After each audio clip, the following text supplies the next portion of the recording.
Here's the first experience of bush bashing the dirt track. Rewind a few years ago to a chick I was seeing when I was about 19. It was a different bird. We used to hit the pub on a Friday night, get loaded, and then run home to bump uglies.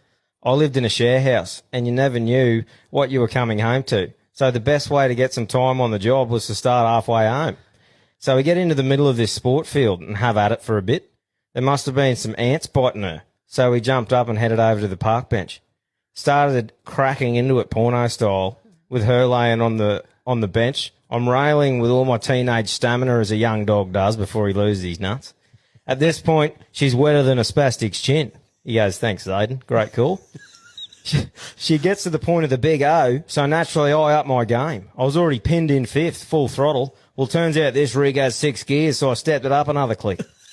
Little did I know, 6th gear consisted of drawing back out a little too far. Turns out it drops your knob half inch as well. Now, I hadn't realised at this point I had a bit on. Anyway, I dumped the clutch and we went in, missing the main target and bombing a church instead.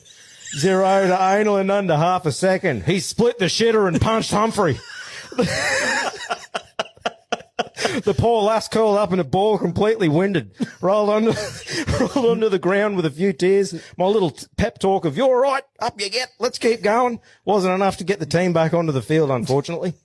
This poor girl naked on the deck in tears. If security found us at that point, I would have had a few questions to answer, I think.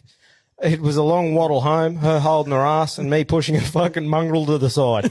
We went home to rest her bruised shit shoot and my poor blue balls. And that's the story of how anal gave me blue balls twice.